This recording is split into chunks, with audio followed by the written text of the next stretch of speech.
Hallelujah.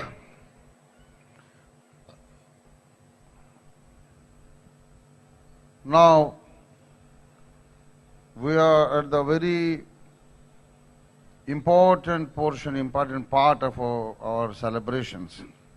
ఈ మన ఉత్సవంలో ప్రాముఖ్యమైనటువంటి ఘట్టానికి విచ్చేసాం.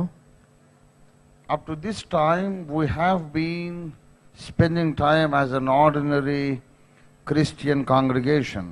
ఇప్పటి వరకు క్రైస్తవ సమాజంలో సామాన్యమైన విషయాలను మనం జరిగించాం. Hereafter whatever I am going to share with you is going to be a deadly serious message. ఇప్పటి నుంచి నేను మీతో పంచుకోబోతున్న విషయాలు చాలా సీరియస్ గా స్వీకరించవలసిందిగా మనం చేస్తున్నాను. We are celebrating the 500th anniversary of the great reformation begun by the great Martin Luther. మనము సంస్కర్త మార్టిన్ లూథర్ గారి యొక్క 500 వార్షికోత్సవాన్ని ఇప్పుడు సెలబ్రేట్ చేస్తున్నాం.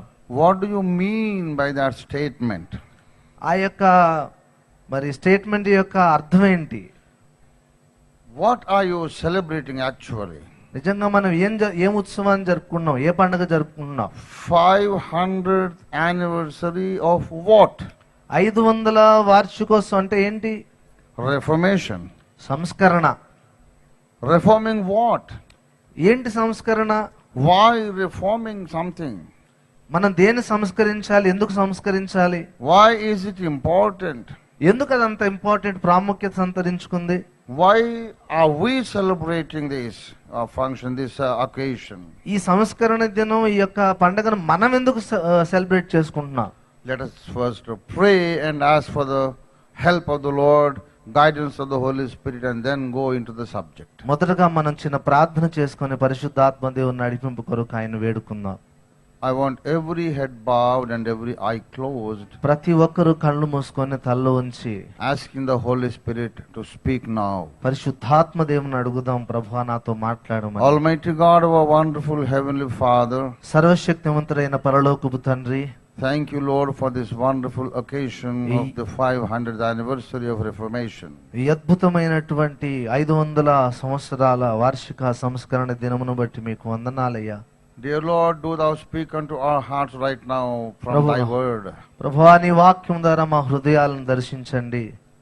We want to know your mind, your will, your plan for our lives. నీ మనస్సు, నీ ప్రణాళిక, నీ ఉద్దేశాలు తెలుసుకొని కోరుతున్నాం తండ్రి. Open our eyes so that we can see the wonderful things in your scripture. ప్రభువా నీ లేఖనాల్లో ఆశ్చర్యకరమైన సంగతులు చూసినట్లుగా మా మనోనేత్రాలు వెలిగించండి. Anoint both of your servants, the servant who is delivering the message and your servant who is going to translate. ప్రభువా ఇప్పుడు నీ వాక్యాన్ని ప్రకటించబోతున్న నీ దాసుని మీదను, దాన్ని ట్రాన్స్లేట్ చేసినటువంటి దాసుని మీద కూడా అభిషేకం ఉంచండి. Thank you, Lord, that you have said amen sitting on the throne of heaven. ప్రభువా నీ సింహాసనం మీద నుండి మమ్మల్ని గురిగా పెట్టినందుకై స్తోత్రము చెల్లిస్తున్నాం. So on earth also we say amen. ప్రభువా మేమందరం కలిసి నీ నామమున ఆమేన్ అని ప్రకటిస్తున్నాం. For we ask all this in the name of Jesus. యేసుక్రీస్తు నామములోనే ఈ విషయాలు అడిగి వేడుకుంటున్నాము తండ్రి. Amen. Amen. My dear brothers and sisters in Christ, నా ప్రియమైనటువంటి క్రీస్తునందు నా సోదరి సోదరులారా, I'll be grateful if someone can give me an English Bible because I brought only my Telugu Bible. దయచేసి ఎవరైనా నాకు ఒక ఇంగ్లీష్ బైబిల్ ఇవ్వగలిగితే కృతజ్ఞుణ్ణి. Yeah. Here, brother is bringing. Yeah. I want to read out from the prophetic book of Haggai, 2nd chapter, 9th verse. Haggai 2:9, please. హగ్గయి ప్రవచన గ్రంథం 2వ అధ్యాయం 9వ వచనాన్ని దయచేసి చదవవలసిందిగా మనం చూస్తున్నాం. Yeah. The book that comes before Zechariah. హగ్గయి గ్రంథం 2వ అధ్యాయము 9వ వచనం. The glory of this latter house shall be greater than that of the former, saith the Lord of all hosts. ఈ కడవరి మందిరము యొక్క మహిమ మునుపటి మందిరము యొక్క మహిమను మించునని సైన్యములకు అధిపతి యెహోవా సెలవిచ్చుచున్నాడు. The glory of the former temple.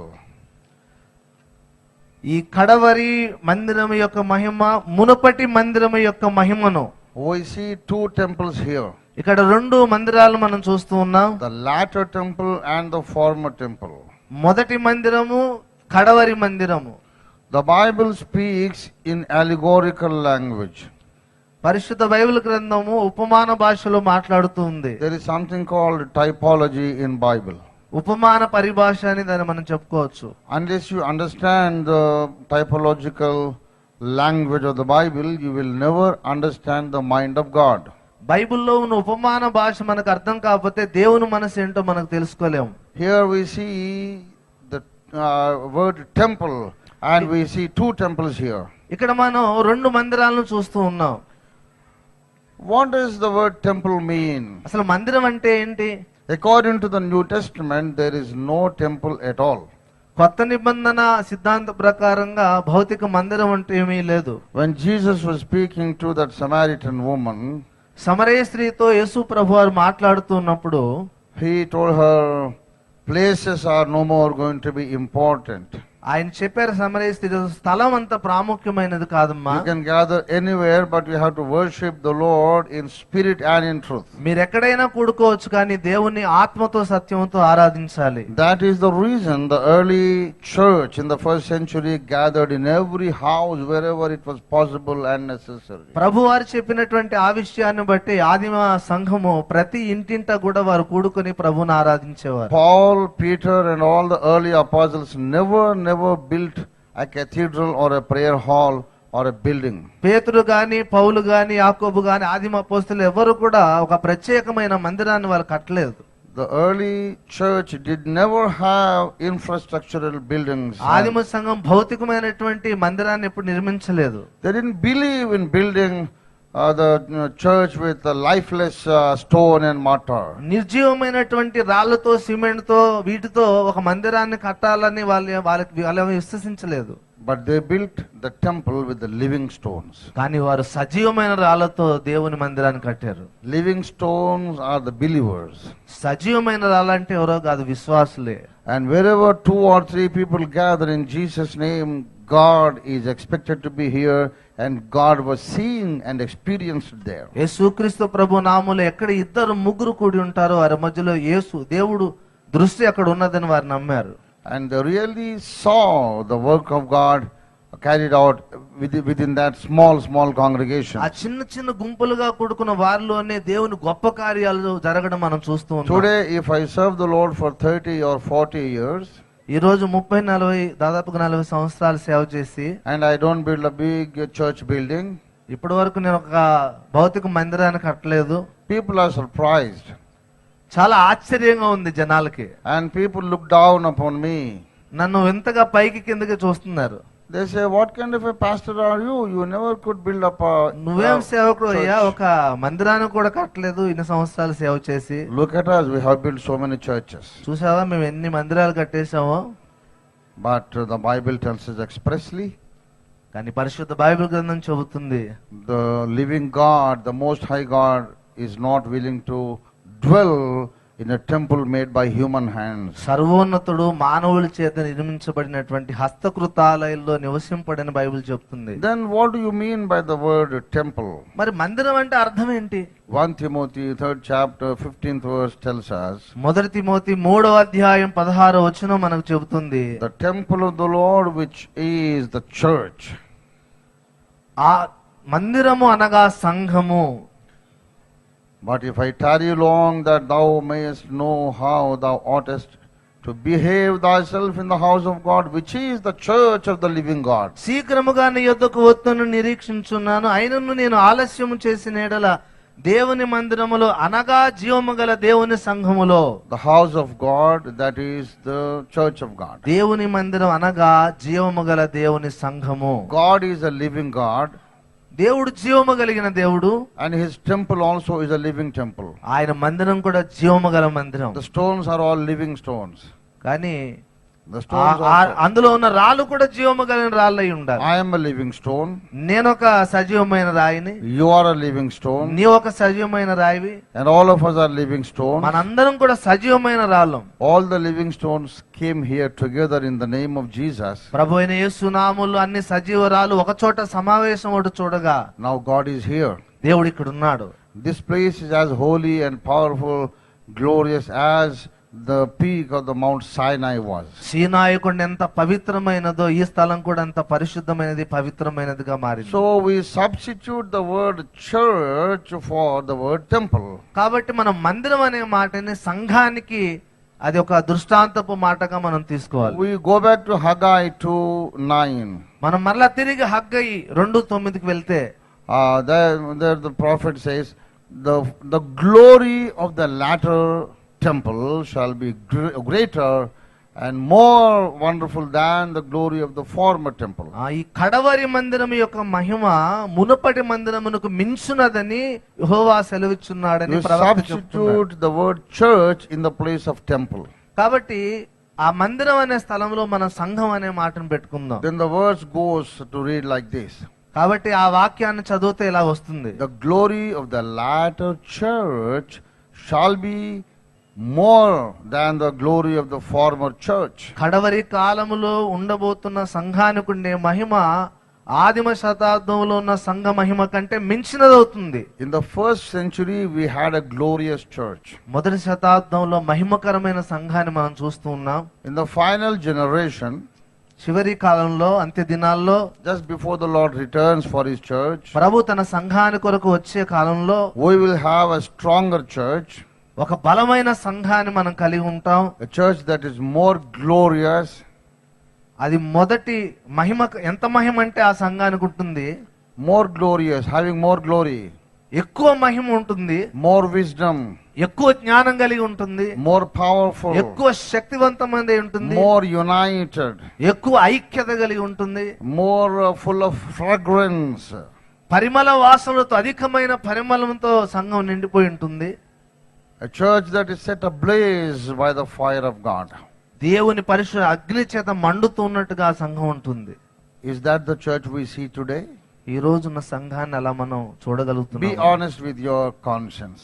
మీ మనస్సాక్షిని యథార్థంగా ప్రశ్నించుకొని చెప్పండి. You see the Christian church worldwide, wherever you find a Christian church, just examine it. ప్రపంచవ్యాప్త క్రైస్తవ సంఘాలన్నిటినీ పరిశీలనగా ఒకసారి చూడండి. Is it more glorious than the churches built by Paul? పౌలు భక్తుల ద్వారా నిర్మించబడిన సంఘం కంటే అధిక మహిమ ఈనాటి సంఘాల్లో కనబడుతుందా? The Corinthian church had all 9 gifts of the Holy Spirit. కొరింథీ సంఘంలో 9 రకాల కృపావరాలు కూడా ప్రజ్వరిల్లాయి. Where do you have churches having all the 9 gifts? ఈనాడు 9 వరాలు కలిగిన సంఘాన్ని ఎక్కడ చూడగలుగుతున్నాం? Those churches were united. ఆ సంఘాలు ఐక్యతతో ఉండేవి. We are all divided. కానీ ఇప్పుడు మనం అంతా విభాగించబడిపోయి ఉన్నాం. And those churches, it was a terrible thing to fall in sin. భయంకరమైన విషయం ఏంటంటే సంఘాలు పాపంలో పడిపోయిన Those పరిస్థితులు కూడా. churches, to fall in sin, it was a terrible thing. They were afraid of falling in ఆ sin. రోజుల్లోని సంఘంలో ఎవరైనా పాపంలో పడిపోతే అది భయంకరమైన విషయంగా భావించేవారు. Oh, no, they were afraid to commit sin. అది ఏదైనా పాపం చేయాలంటే భయం వేసేది ఆ దినాల్లో. Yes, because Ananias and Sapphira, they fell instantaneously dead. ఎందుకంటే అననీయ సప్పీరాలు చిన్న అబద్ధం ఆడినందుకే ప్రాణం విడిచారు. People who committed sin were punished immediately by God directly. ఆ దినాల్లో ఎవరైతే చిన్న పాపం చేసినా సరే దేవుని చేత నేరుగా శిక్షలు వచ్చేవి. But these days there's no punishment. ఈ రోజుల్లో అలాంటి శిక్షలు ఎక్కడ మనం So we చూడలేదు. feel free to commit sin. పాపం చేయడానికి ధైర్యం తెచ్చుకుంటున్నాం. Definitely the latter church as we see it today is definitely not more holy, more powerful than the former church. కానీ మొదటి సంఘము కంటే ఆదిమ అపోస్తల సంఘం కంటే ఈనాటి సంఘమే అంత ఎక్కువ మహిమ ఉన్నట్టుగా మనకు కనబడటం లేదు. Now I am at the close of my message. నా సందేశాన్ని ముగించబోతున్నాను. The church that was glorious in the first century, మొదటి శతాబ్దంలో దేవుని సంఘానుకున్న మహిమ, the church that was very glorious in the first century, మొదటి శతాబ్దంలో సంఘం చాలా మహిమతో ఉండేది. yes, that church fell suddenly into the dark ages. ఆ మహిమ నుండి ఆ అంతస్తు నుండి సంఘము సడన్ గా మరి చీకటిలోనికి పడిపోయింది. A Roman king fell in love with a beautiful poor Christian girl. ఆ ఒక రోమా ప్రభుత్వపు చక్రవర్తి ఒక క్రైస్తవ అమ్మాయితో ప్రేమలో పడ్డాడు. That poor girl was dedicated for Christ. ఆ బీద క్రైస్తవురాలు క్రీస్తు కొరకు తన జీవితాన్ని She ప్రతిష్ఠించుకున్నటువంటి didn't want to అమ్మాయి. marry this emperor. ఈ రాజును పెళ్లి చేసుకోవడానికి ఆమెకి ఇష్టం లేదు. She said, "You are an idol worshipper. I am a worshipper of a true God. నువ్వేమో విగ్రహారాధన చేస్తావు, నేనేమో నిజమైన దేవుని నమ్ముకున్నానని So I'm తిరస్కరించాడు. not interested to become the queen." నీకు రాజు అయినప్పటికీ ఒక రాణిగా ఉండడానికి నాకు ఇష్టం లేదన్నది. So to impress that girl, this Roman king got converted into Christianity. ఆ బీద అమ్మాయి అంత గొప్ప సాక్ష్యం ఇచ్చేదానికి రాజు గారు కన్వర్ట్ అయిపోయారు ప్రభువు నమ్ముకోవడానికి. And after being converted, she got married to the king. ఆయన యేసు ప్రభువు నమ్ముకున్న తర్వాత ఆ బీద అమ్మాయిని వివాహం చేసుకున్నాడు. And this new convert, the emperor, forced Christianity throughout the Roman Empire. ఈ కొత్తగా క్రైస్తవ్యాన్ని స్వీకరించిన ఈ చక్రవర్తి రోమా ప్రభుత్వం మొత్తాన్ని కూడా క్రైస్తవం స్వీకరించినట్లుగా ఒత్తిడి చేశాడు. All the citizens of Roman Empire are forced to become Christians. రోమా ప్రభుత్వంలో ఉన్నటువంటి పౌరులందరూ కూడా క్రైస్తవ్యాన్ని స్వీకరించడానికి బలవంత పెట్టబడ్డారు. So people came to Christianity and they didn't know how to worship. క్రైస్తవులోకి వచ్చిన తర్వాత ఆరాధన ఎలా చేయాలో వారికి తెలియదు. They were used to worship images and idols. వారికి అంతకు ముందు విగ్రహాలను ఆరాధించడం అలవాటు ఉండేది. In Christianity there is no idol. క్రైస్తవ్యంలో విగ్రహం అనేది లేదు. So they made idols of Jesus, Joseph and so on. వాళ్ళు ఏం చేశారంటే యేసు ప్రభు వారి విగ్రహాన్ని, మరియం విగ్రహాన్ని, యోసేపు విగ్రహాన్ని నిలబెట్టుకున్నారు. In other heathen religions they had women, female goddesses. ఇతర మతాలలోని ఆడ దేవతలు మరి మగ దేవతలు ఇలాగ దేవతలకు సంబంధించిన విగ్రహారాధన ఉండేది. In Christianity there is no woman that is worshipped. ఆ క్రైస్తవ్యంలో స్త్రీని ఆరాధన చేయడం అనే నమ్మకం లేదు, విశ్వాసం లేదు. So they called Mary the mother of God and began to worship her. కానీ వాళ్ళు ఏం చేశారంటే మరియమ్మ దేవుని తల్లిగా నిలబెట్టి పూజించడం మొదలు పెట్టారు. And there was no Bible those days available to the common man. ఆ రోజుల్లో సామాన్యమైన వ్యక్తికి దేవుని గ్రంథం అందుబాటులో ఉండేది కాదు. In our country Vedas are there in Sanskrit and we cannot read Vedas. మన దేశంలో వేదాలు సంస్కృతంలో రాయబడ్డాయి, సంస్కృతం మనం చదవలేము. In the same way, those days Bible was in Hebrew and Greek and a common man doesn't know Hebrew and Greek. అదే విధంగా ఆ దేశంలో కూడా బైబిల్ హెబ్రీ గ్రీకు భాషలో రాయబడింది గనక సామాన్య పౌరులు దాన్ని చదవగలిగిన స్థాయిలో లేరు. People cannot compare the teachings of the Bishop of Rome with the Word of God. Rome bishop ఏం చెబుతున్నాడు ఆ విషయాలని కంపేర్ చేసుకోవడానికి బైబిల్ వారికి అందుబాటులో లేదు. So they fell into darkness. వాళ్ళు చీకట్లో పడిపోయారు. They fell into anti-biblical faith. Bible వ్యతిరేకమైన విశ్వాసంలో సిద్ధాంతాల్లో వాళ్ళు పడిపోయారు. The Bible strictly prohibits idol worship. Bible తీవ్రంగా విగ్రహారాధనను ఖండిస్తుంది, వ్యతిరేకిస్తుంది. But the Christian idol worship began under the Roman Catholicism. కానీ రోమన్ కేథలిక్ యుగంలో క్రైస్తవ సంఘాల్లో విగ్రహారాధన మొదలైపోయింది. God said, "Thou shalt have no other gods before me." నేను తప్ప వేరొక దేవుడు నీకు ఉండకూడదని దేవుడు బైబిల్లో ఖచ్చితంగా ఆజ్ఞాపించాడు. But the Catholic Church began to worship many saints. కానీ కేథలిక్ సంఘం చాలా పరిశుద్ధులను కూడా దేవులుగా ఆరాధించడం మొదలుపెట్టింది. That time is what we call as the time of darkness. కనుకనే ఆ కాలాన్ని మనం ఒక చీకటి కాలంగా పరిగణిస్తూ ఉన్నాం. Dispensation of darkness. చీకటి యుగం. That dispensation continued for 1000 years. ఆ చీకటి యుగం దాదాపుగా 1000 సంవత్సరాల వరకు కొనసాగింది. The glorious church established by Paul, అపోస్తలుడైన పౌలు ద్వారా నిర్మించబడిన మహిమ కలిగిన ఆ సంఘము, the wonderful church that was constructed or built with living stones by apostles, సజీవమైన రాళ్లతో అపోస్తలుల ద్వారా కట్టబడిన అద్భుతమైన దేవుని సంఘము suddenly fell into the dispensation of darkness. ఉన్నట్టుండి వెంటనే ఆ చీకటి అంధకార యుగంలో పడిపోయింది. And they were in the darkness for 1000 years.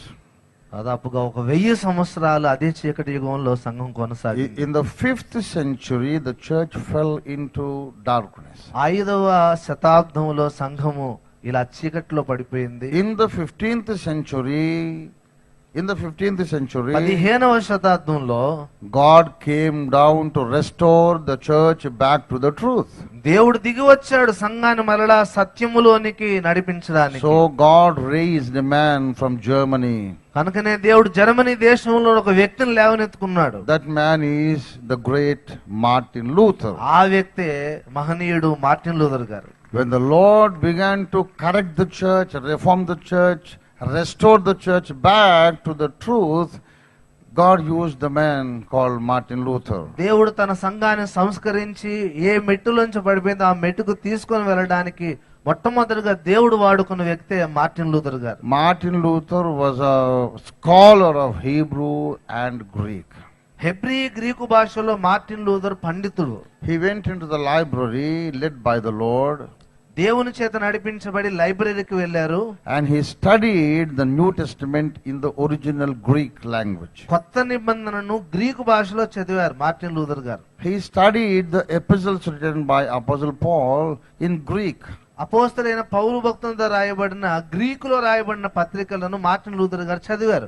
And it says the just shall live by faith. అవి చెప్పే నీతిమంతుడు విశ్వాసం మూలంగా బ్రతుకునని. We are saved by faith by the grace of God. మనం విశ్వాసం ద్వారా దేవుని కృప చేతనే రక్షించబడుతున్నామని అవి చెప్పే. We are forgiven by the efficacy of the blood of Jesus. యేసుక్రీస్తు రక్త ప్రభావం మనకు క్షమాపణ వస్తుందని చెప్పే. The blood of Jesus cleanses us from all kinds of sin. యేసు రక్తం మన ప్రతి పాపము నుండి కడుగుతుందని చెప్పబడింది. He read the epistle written to Romans, Galatians and Colossians and all those epistles in Greek.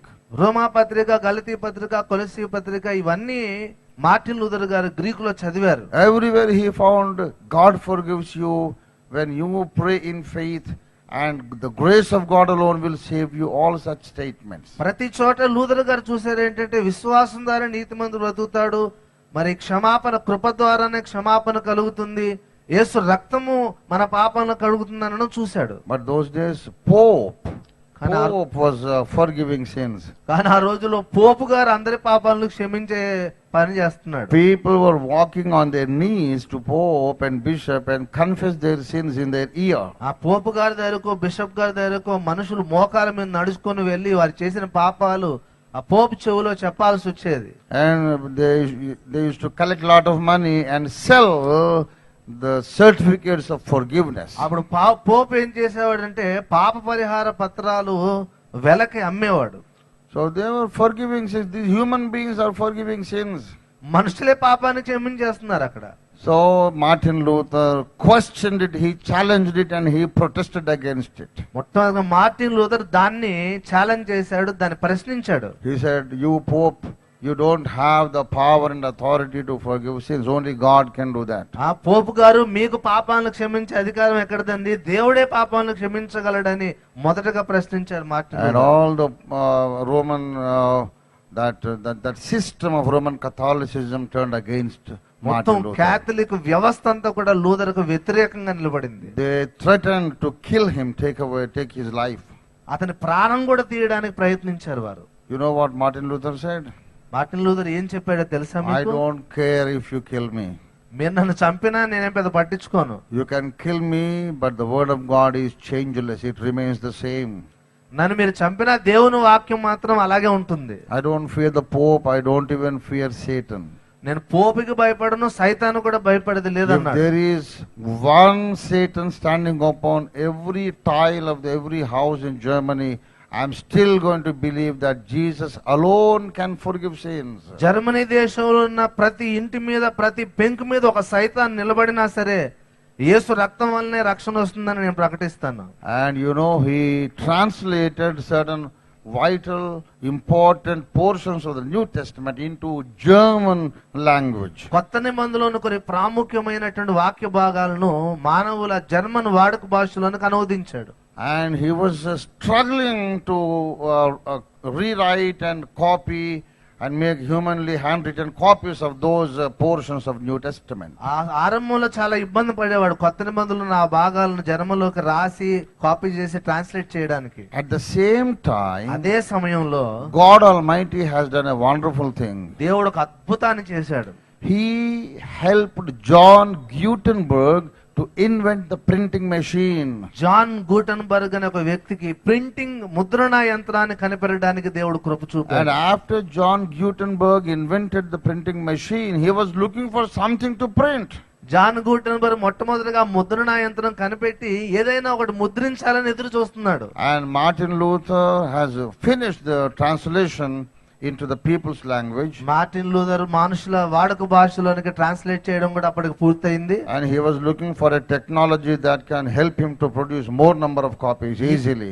ఎక్కువ కాపీలు సులభంగా మరి ముద్రించే టెక్నాలజీ ఏదైనా ఉంటుందని ఇతరు కూడా ఎదురు చూస్తున్నాడు. Both are from Germany. ఇద్దరు జర్మనీ వాళ్ళే.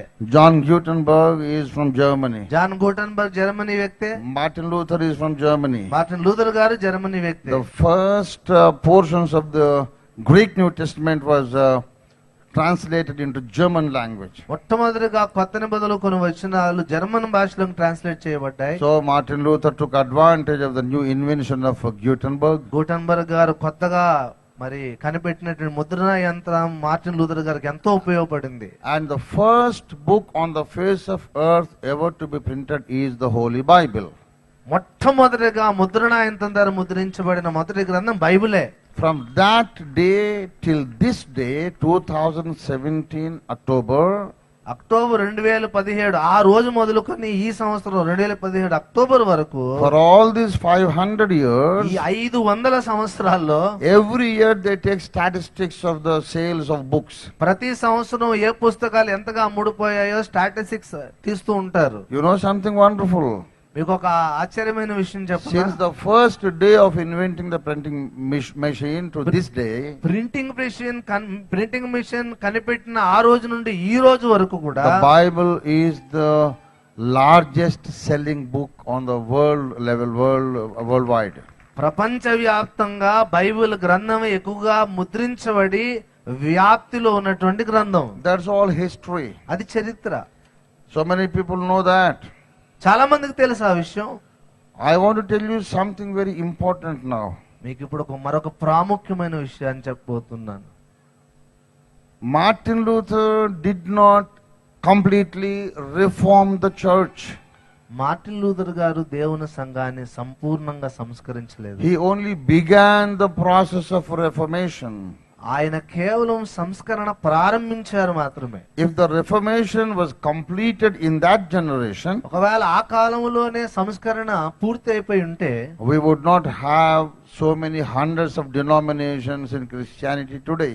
ఈనాడు క్రైస్తవ సమాజంలో ఇన్ని వందల డినామినేషన్లు ఉండేవే కాదు. We have Baptists and Methodists and Brethrens and Pentecostals and so on. Baptist, Pentecost, brethren ఇలాంటి అనేక డినామినేషన్లు ఈరోజు మనం చూస్తూ ఉన్నాం.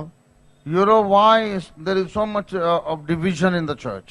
ఎందుకు ఈ రోజు సంఘాలు ఇంత విభజించబడి ఉన్నాయి? This is not definitely more glorious than the churches built by Paul. అపోస్తలుడైన పౌలు ద్వారా కట్టబడిన ఆ సంఘం కంటే ఎక్కువ మహిమ ఇప్పుడేం లేదు. Martin Luther just began the Reformation. Martin Luther గారు కేవలం సంస్కరణ ఆరంభించారు. For 500 years, the Reformation was being carried out step by step. అంచెలంచెలుగా ఈ సంస్కరణ ఈ 500 సంవత్సరాల్లో జరుగుతుంది. In 1982, 1982లో the Lord Jesus had come into my prayer room ప్రభువైన యేసుక్రీస్తు వారు నా ప్రార్థనా గదికి వచ్చేసారు. and he told me, నాకు చెప్పారు, look up into the sky, my son. నా కుమారుడా ఒకసారి ఆకాశం వైపు And కళ్ళెత్తు. there were 8 books in the sky. అక్కడ 8 గ్రంథాలు కనబడుతున్నాయి. And the Lord told me, ప్రభువారు నాకు చెప్పారు, my son, you will write these 8 books in your mother tongue initially. నా కుమారుడా ఈ 8 గ్రంథాలు కూడా నీ మాతృభాషలో నువ్వు రాయాలి. And after that you will translate them into English. ఆ తర్వాత వాటిని ఇంగ్లీష్ భాషలోనికి తర్జుమా చేయాలి. When you fill the world with this literature, ఈ సాహిత్యముతో ప్రపంచాన్ని నువ్వు నింపిన నాడు I will bring the process of reformation to a conclusion. ఈ సంస్కరణ ఒక ముగింపుకు నేను తీసుకొని వస్తాను. And I was without any money. I was penniless. నా దగ్గర ₹1 లేదు. I was not theological graduate. నాకేమి వేదాంత కళాశాలలో డిగ్రీలు లేవు. I am just an electronic diploma holder. కేవలం ఒక ఎలక్ట్రానిక్ డిప్లొమా మాత్రమే నేను చేశాను. And I was poor. I didn't have property of our grandparents. నాకు తాతల నాటి ఆస్తులు ఏమి కూడా నా దగ్గర లేవు. We don't come from a very rich family. మేమేదో ధనిక కుటుంబం నుంచి వచ్చిన వారం కాదు. Maybe we can be called just upper middle class. ఏదో కాస్త మధ్య తరగతి కంటే కాస్త ఎక్కువ ఉన్న కుటుంబం. I began my ministry with half a rupee in my pocket. నా జోబులో ఒక 10 రూపాయలతో ఈ పరిచర్య స్టార్ట్ A చేశాను. man who has no money మనిషి, డబ్బులు లేని మనిషి, and no theological education. వేదాంత పరమైన విద్య లేని మనిషి. God is commissioning him to write 8 books. అలాంటి వ్యక్తికి దేవుడు చెప్పాడు 8 గ్రంథాలు రాయి. And God said, with these books I will conclude the process of reformation. ఈ గ్రంథాలు ముద్రించబడిన తర్వాత ఈ సంస్కరణ ముగింపుకు వస్తుందని దేవుడు చెప్పాడు. God told me, దేవుడు నాకు చెప్పాడు, and I believed it. నేను నమ్మాను. And I began writing the books. నేను రాయడం మొదలు పెట్టాను. And by God's grace I had even finished writing the 8th book also in Telugu.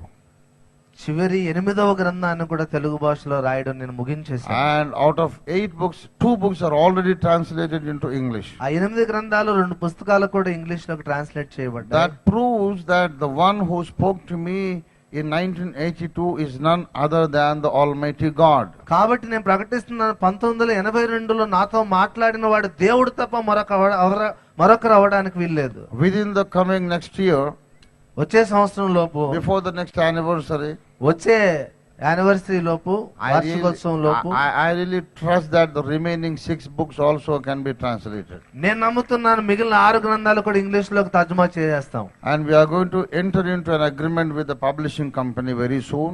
Publishing కంపెనీతో మేము ఒక అగ్రిమెంట్ చేయాలన్న ఆలోచన కలిగి ఉన్నాం. And these English books will be sold in all 200 countries under the sky. అది ఎలాంటి పబ్లికేషన్ అంటే 200 దేశాల్లో, ఆకాశం కింద భూమి మీద 200 దేశాల్లో కూడా ఈ గ్రంథాలన్నీ కూడా తీసుకొని వెళ్తుంది. The Lord told me, దేవుడు నాకు చెప్పాడు, when you fill the earth with this literature, ఈ సాహిత్యముతో భూగోళాన్ని నువ్వు నింపినప్పుడు I will complete the reformation of the church. నా సంస్కరణ నేను ముగిస్తానని దేవుడు చెప్పాడు. So among all the Christian denominations, అన్ని క్రైస్తవ మత శాఖల మధ్య one church that has every right and every authority, every reason to celebrate the 500th anniversary of the Reformation is none other than Ophir Ministries International. ఇన్ని సంఘాల మధ్య ఒకే ఒక సంఘానికి అధికారం ఉన్నది, మార్టిన్ లూథర్ ద్వారా ఆరంభించిన సంస్కరణ మహోత్సవం జరపడానికి. అదే Ophir ministries international. We believe that we are a bunch of Martin Luthers of the end time. మేము నమ్ముతున్న ఎంతకాలంలో 100 కొద్ది మార్టిన్ లూథర్ మనం కలిగి ఉన్నాం. We have built up with the living stones, we have built up more than 1,000 churches. సజీవమైన రాళ్లతో 1000కి పైగా దేవుని మందిరాలు, సంఘాలు మన ద్వారా స్థాపించారు. We have ordained more than 800 pastors. 800 మంది అభిషక్తులైన సేవకులను మనం కలిగి ఉన్నాం. And the truth of the word of God through our teachings and our literature is spreading worldwide like a wildfire. మన ద్వారా దేవుడు బయలుపరిచిన సత్యము అగ్నిలాగా, దావారంలాగా ప్రపంచమంతా దూసుకొని వెళ్ళిపోతుంది. Every member of the Ophir Ministries International is convinced about this vision. ప్రతి Ophir ministry సభ్యుడు కూడా ఈ దర్శనాన్ని తన హృదయపూర్వకంగా అంగీకరించాడు. It is my appeal to all the Christian leaders of the world. నా విన్నపము సకల క్రైస్తవ డినామినేషన్ పెద్దలకు ఏంటంటే, all the heads of the denominations all over the world, ప్రపంచ వ్యాప్త డినామినేషన్ పెద్దలందరూ కూడా, my dear brother, my dear sister, నా సహోదరులు సహోదరీమణులు, just see what God is doing in our generation. దయచేసి ఈ తరంలో దేవుడు ఏం చేస్తున్నాడో కాస్త చూడండి. God is setting right his house in order. దేవుడు తన గృహాన్ని అన్ని విధాలుగా కుదురుబాటు చేస్తూ ఉన్నాడు. God is cleaning up his church. తన సంఘాన్ని దేవుడు శుభ్రం చేస్తూ ఉన్నాడు. God is cleaning up the house of God from the works of Jezebel. యెజబెలి యొక్క దుర్బోధల నుండి దేవుడు తన సంఘాన్ని శుభ్రం చేస్తూ ఉన్నాడు. God is cleaning up the church from all the false teachings. అబద్ధ బోధల నుండి, మానవ కల్పిత బోధల నుండి దేవుడు తన సంఘాన్ని శుభ్రం చేసే పనిలో ఉన్నాడు. The church has taken a U-turn and now heading towards the Pauline doctrine. ఇప్పుడు దేవుని సంఘం యూటర్న్ తీసుకొని అపోస్తలుడైన పౌలు కాలం నాటి స్థితికి వెళ్తూ ఉంది. We are moving away, turning away from man-made doctrines and coming back to apostles' doctrine. మానవ కల్పిత బోధల నుండి అపోస్తల బోధ వైపు మనం తిరుగుతూ ఉన్నాం. And Ophir Ministries is leading the way. Ophir ministries దానికి మార్గాన్ని నిర్దేశిస్తూ ఉంది. We believe that we are the Martin Luther of this end time. మనం నమ్ముతున్నాం ఎంతకాలపు మార్టిన్ లూథర్లు మనం. Please read my books. దయచేసి నా గ్రంథాలు చదవండి. They answer every question of Christians and non-Christians about the Bible. క్రైస్తవులు, క్రైస్తవేతరులు బైబిల్ గురించి అడుగుతున్న ప్రతి ప్రశ్నలకు అందులో మీకు జవాబు దొరుకుతుంది. So our literature is sufficient because God has sent it as a gift to the latter church. అంత్యకాలపు సంఘానికి ఈ గ్రంథాలు దేవుని చేత ఇవ్వబడిన గొప్ప వరం. అవి సరిపోయినవి. So we are happy about that. కాబట్టి మనం సంతోషిస్తున్నాం దాన్ని We are బట్టి. excited about that. చాలా ఉత్సాహంగా ఉన్నందును బట్టి. We are excited to be a part of God's work in the last generation. ఈ అంత్యకాలపు దేవుని సంకల్పం మనల్ని వాడుకున్నందుకు మనకు అతిశయ కారణం. Whether anybody believes it or not, we believe it. Anybody believes it or not, we don't care. We believe it. ఎవరు నమ్మినా నమ్మకపోయినా మనం మాత్రం దీన్ని నమ్ముతున్నాం. When Martin Luther stood up, Martin Luther లేచి, when he stood up for God, దేవుని కొరకు మార్టిన్ లూథర్ నిలబడినప్పుడు nobody else was with him. అతనితో ఎవరు కూడా లేరు. He was all alone. ఒక్కడిగానే స్టార్ట్ చేశాడు. When Elijah stood up for God, ఏలియా దేవుని కొరకు నిలబడినప్పుడు he stood all alone. అతను కూడా ఒంటరి వాడే. But we are in much better position. కానీ వారికంటే మనం కాస్త మెరుగైన స్థితిలోనే ఉన్నాం. When Ranjit Ophir stood up for God, దేవుని కొరకు రంజిత్ ఓఫిర్ నిలబడినప్పుడు in the beginning he was alone. ఆరంభంలో అతను కూడా ఒక్కడే. But today he has minimum of 5 lakhs of people, 500,000 people who are calling him Daddy or Nanagaru. కానీ ఈ రోజు దాదాపుగా 5 లక్షల మంది నన్ను నాన్నగారు అని పిలిచే వాళ్ళు ఉన్నారు. Some people ask me how many children you have. ప్రజలు అడుగుతున్నా మీకు ఎంతమంది పిల్లలని. I have to count and tell you, brother. నేను లెక్క పెట్టి చెప్తాను అన్నాను. The number runs into hundreds of thousands. అది వందలు వేలల్లో దాటిపోతుంది. This is the movement of the Holy ఇది Spirit. పరిశుద్ధాత్మ దేవుని కార్యం. So we are in much better position. మనం చాలా మెరుగైన స్థితిలోనే ఉన్నాం. So we believe the Lord is at work. మనం నమ్ముతున్నాం దేవుడు తన కార్యాన్ని జరిగిస్తున్నాడు. One man plus God is the majority. ఒక మనిషి మరియు దేవుడే majority. Then God plus 500,000 people is definitely the majority. మరి దేవుడు మరియు 5,000 మంది ఇంతమంది మెజారిటీ కదా. So with all confidence and joy and excitement, we continue the work of taking the message of Reformation all over the world. సంపూర్ణ నిశ్చయతతో, విశ్వాసంతో, అతిశయంతో, ఆనందంతో చెబుతున్నాం. దేవుడు మనకు అప్పగించిన పరిచర్య మనం ముగిస్తాం. Let's praise God for what He has already done. ఏదైతే చేయబడిందో దాన్ని బట్టి మనం దేవుని స్తుతిద్దాం. Let's praise God for what He is going to do. దేవుడు ఏం చేయబోతున్నాడో దాన్ని బట్టి కూడా మనం దేవుని స్తుతిద్దాం. Take the promise of God by faith. దేవుని వాగ్దానాన్ని విశ్వాసంతో స్వతంత్రించుకోనండి. Let's all stand up. దయచేసి అందరు లేచి నిలబడదాం. Just to worship Him and say thanks to Him. దేవుణ్ణి స్తుతించి ఆరాధన చేద్దాం. Say thank you, Jesus, for ప్రభువా, revealing us వందనాలు. your plan. దేవా, మా పట్ల నీకున్న గొప్ప ప్రణాళికను బట్టి నీకు వందనాలు. Thank you, Lord, for the fact you have opened up before our eyes that the Reformation is not yet complete.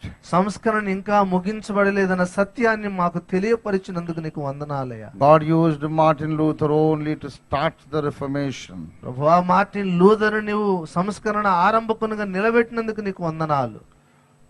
But the Reformation is yet to be concluded in our generation. ఇంకా సంస్కరణ ఈ తరములో ముగింపుకు రావాల్సి ఉంది. For that, people need to know the true message of the Holy Bible. పరిశుద్ధ గ్రంథం యొక్క సత్య స్వరాన్ని దేవుని సమాజం వినవలసి ఉంది. Let's all lift up our hands in a word of praise and prayer. రెండు చేతులెత్తి దేవుని స్తుతించి ఆరాధిద్దాం. Just for a few seconds we worship the Lord. కొన్ని నిమిషాలు, కొన్ని క్షణాలు దేవుని స్తుతించి ఆరాధిద్దాం. Hallelujah. Thank you, Jesus. Thank you, Hallelujah. Jesus. Thank you, Hallelujah. Jesus. Thank you, Jesus. Thank you, Jesus. If you should be used by the Lord for the reformation, దేవుని సంస్కరణ పనిలో నీవు వాడబడడం, if you want to be used by the Lord for this great purpose, దేవుని ఉద్దేశాలు నీవు వాడబడాలనుకుంటున్నావా, then you must be sanctified first. నీవు ముందు పరిశుద్ధపరచబడాలి. You must clean up your heart. నీ హృదయాన్ని పరిశుద్ధపరచుకోవాలి. You must be delivered from all the works of the flesh. శరీర కార్యాలంటే నువ్వు విడుదల పొందాలి. You must be delivered from all secret sins. రహస్య పాపాలన్నిటి నుండి కూడా నువ్వు విడిపించబడాలి. God is a holy God. దేవుడు పరిశుద్ధ దేవుడై ఉన్నాడు. We have to leave sin if you want to be a friend of God. పాపములోనే జీవిస్తూ దేవుని స్నేహితునిగా నువ్వు ఎలాగా కాగలవు? We must be holy తప్పనిసరిగా మనం పరిశుద్ధులమై and we must be prayerful. ప్రార్థనా పరులం కావాలి. We must be honest యథార్థవంతులం కావాలి. and we must be obedient. విధేయులం కావాలి. Let's prepare ourselves for this great work of God. దేవుని గొప్ప పనికి మనం ప్రతిష్ఠించుకుందాం. Let us lift up our hands and రెండు చేతులెత్తి make an oath in the presence of God. దేవుని సన్నిధిలో ఒక తీర్మానం చేద్దాం, ఒక ప్రకటన చేసుకుందాం. What is your response? The Lord has spoken to your heart. దేవుని హృదయంతో మాట్లాడుతున్నప్పుడు నీ ప్రతిస్పందన ఏంటి? Do you understand that the reformation is not yet completed? నీకు అర్థమైందా సంస్కరణ ఇంకా ముగింపుకు రాలేదని? Do you realize that the Lord is doing something very important right before your eyes? గ్రహించావా నీ కళ్ళ ముందు దేవుడు ఒక అద్భుత కార్యాన్ని చేస్తూ ఉన్నాడని? The Lord never loses a battle.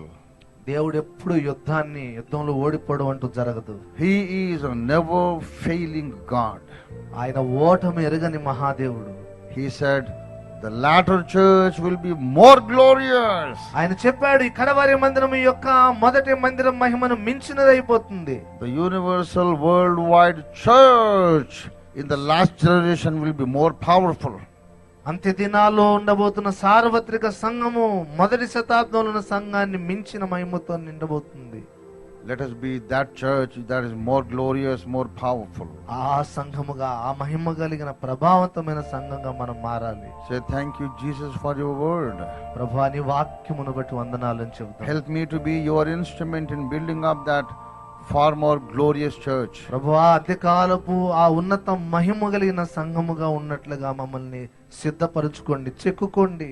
Hallelujah, Lord. ప్రభువా నీకు స్తోత్రము తండ్రి. Let's pray. ప్రార్థన చేసుకుందాం. Almighty God, our most wonderful heavenly Father, సర్వశక్తిమంతుడు అద్భుతకరుడు అయిన పరలోకపు తండ్రి, thank you, Lord, for sending your word for us at this night late hour. ఈ రాత్రి వేళ నీ దివ్య వాక్యాన్ని మా ఎదుగు పంపినందుకు వందనాలయ్యా. Thank you, Lord, for showing our place in the world history. ప్రపంచ చరిత్రలో మా స్థానం ఏంటో మాకు చూపించావు తండ్రి. Thank you, Lord, for revealing where we stand in your plan. నీ ప్రణాళికలో ఏ స్థలంలో మేము నిలబడి ఉన్నామో మా కన్నులకు ప్రత్యక్షపరిచినందుకు వందనాలు. Dear Lord, thank you for telling us that you need many Martin Luthers. ప్రభువా అనేక మార్టిన్ లూథర్ కావాలని మాకు బయలుపరుచుకున్నావు. Help us to be an army, a congregation of Martin Luthers. ప్రభువా మార్టిన్ లూథర్ల సైన్యముగా మేము మారడానికి సహాయం చేయండి. Dear Lord, we remember your great servant whom you have raised 500 years ago. 500 సంవత్సరాల క్రితం నీవు లేవనెత్తుకుని నీ దాసుని మేము జ్ఞాపకం చేసుకున్నాం. Without that great servant of yours, we will not be what we are today. ప్రభువా నీ దాసుడు ఏ పరిచర్య చేశాడో దాంట్లో మేము ఈ తరంలో ఉండే కృపనిచ్చావు. If you had not raised up Martin Luther, we would not be in this position today. దేవా మార్టిన్ లూథర్ ని మీరు లేవనెత్తుండకపోతే ఈ రోజు మేము ఈ స్థాయిలో ఉండేవాళ్ళం కాదు నాయన. But in spite of the great work you have done through Martin Luther, ప్రభువా మార్టిన్ లూథర్ తర్వాత మేము చేయవలసిన కార్యం ఏంటో after 500 years, 500 సంవత్సరాల తర్వాత we are still weak, O Lord. ఇంకా మేము బలహీనులుగానే ఉన్నాం. We are still divided, O Lord. ఇంకా మేము చెదిరిపోయి ఉన్నాం తండ్రి. We are still confused, O Lord. ఇంకా మేము నాయన తడబాటులోనే ఉండిపోతున్నాం. We are having less anointing and less power than the former church.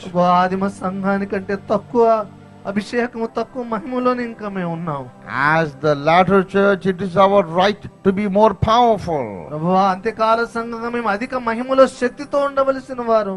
Let your word be fulfilled right now, O Lord. ప్రభువా, నీ వాక్యం ఇప్పుడే మాలో నెరవేరినట్లుగా నీ కార్యం జరిగించు. Visit every local church of every denomination all over the world. ప్రభువా, ప్రపంచ వ్యాప్తంగా ప్రతి డినామినేషన్, ప్రతి సంఘాన్ని దర్శించండి నాయన. Pour out of the Holy Spirit upon all the flesh, O Lord. నీ పరిశుద్ధాత్మను సర్వ శరీరం మీద కుమ్మరించండి. Let every church be filled with the Holy Spirit. ప్రతి సంఘము నీ పరిశుద్ధాత్మ చేత Let every నింపబడినట్లుగా, church leader be anointed by the Holy Spirit. ప్రతి సంఘము నీ ఆత్మ చేత అభిషేకించబడినట్లుగా, Let there be the gift of tongues and prophecy operating in every church. భాషలము ప్రవచన వరము ప్రతి సంఘములో కూడా అనుగ్రహించబడినట్లుగా, Let every church practice the right kind of baptism. ప్రభా సరైన బాప్తిస్మ విధానంలోనే ప్రతి సంఘము రావాలి తండ్రి. Let every church worship you in spirit and in truth every Sunday. ప్రభా ప్రతి ఆదివారం సంఘాలన్నీ ఆత్మలో సత్యముతో నేను ఆరాధించాలి. Dear Lord, let the church today be more powerful than the first century church. వా ఈనాటి సంఘాన్ని మొదటి శతాబ్దానికి మించిన శక్తితో మహిమతో నింపండి అయ్యా. Thank you, Lord, for the end time reformatory literature you have commissioned your servant to write. ప్రభా అంత్యకాలం సంస్కరణ కొరకు నీవు నీ దాసును వాడుకుని రాయించిన అద్భుత సాహిత్యాన్ని బట్టి మీకు వందనాలు. We seek thy help, O Lord, ఈ సహాయాన్ని బట్టి నాయన, to translate the remaining 6 books also. దేవా మిగిలిన గ్రంథాలు కూడా ఆంగ్లంలోకి తర్జుమా చేయబట్టుకు నీ సహాయం అనుగ్రహించండి. Before the next anniversary, వచ్చే సంవత్సరం కల్లా let all the books in English be touched or read and understood by all the Christian leaders. ప్రభు అన్ని గ్రంథాలు ఆంగ్లంలోకి తర్జుమా అయ్యే ప్రతి క్రైస్తవుడు సత్యమును గ్రహించినట్లుగా సహాయం చేయండి. Thank you, Lord, for the Macedonian kind of churches who have been supporting. Macedonia లాంటి సంఘాల సహకారాన్ని మాకు ఇచ్చినందుకు వందనాలు. Let all the poor people who were supporting this ministry be blessed abundantly. ప్రభువా ఈ అద్భుతమైన పరిచర్య సహకారులుగా ఉన్నటువంటి బీద సంఘాలను, బీద సహోదరులను మీరు అద్భుతంగా ఆశీర్వదించండి. Let everyone who supported the truth become rich, O Lord. ఈ సత్యాన్ని సహకరిస్తున్న ప్రతి ఒక్కరు ఐశ్వర్యవంతులుగా ఉన్నట్లుగా సహాయం చేయండి. Bless our nation, bless our country. మా దేశాన్ని ఆశీర్వదించండి. Bless every nation under the sky. ఆకాశము కింద ఉన్న ప్రతి దేశమును కూడా ఆశీర్వదించండి. Let all the people know the true God and true Savior. సత్య దేవుడు వెను నిన్ను, రక్షకుడు వెను నిన్ను ప్రతి ఒక్కరు తెలుసుకున్నట్లుగా నీ కార్యము జరిగించండి. Everyone who knows the true God, let them know the real apostolic doctrine. ప్రభువా సత్య దేవుడిని తెలుసుకున్న ప్రతి ఒక్కరు అపోస్తుల బోధ ఏంటో తెలుసుకున్నట్లుగా సహాయం చేయండి. Let all the humanity be united in the true God మానవులందరూ సత్య దేవుని తెలుసుకుని ఐక్యమవుదురు గాక. and in the truth of God. సత్యములో ఐక్యమవుదురు గాక. In the name of Jesus we pray. యేసుక్రీస్తు నామములో నేను ప్రార్థిస్తున్నాము తండ్రి. Now let us receive the blessing.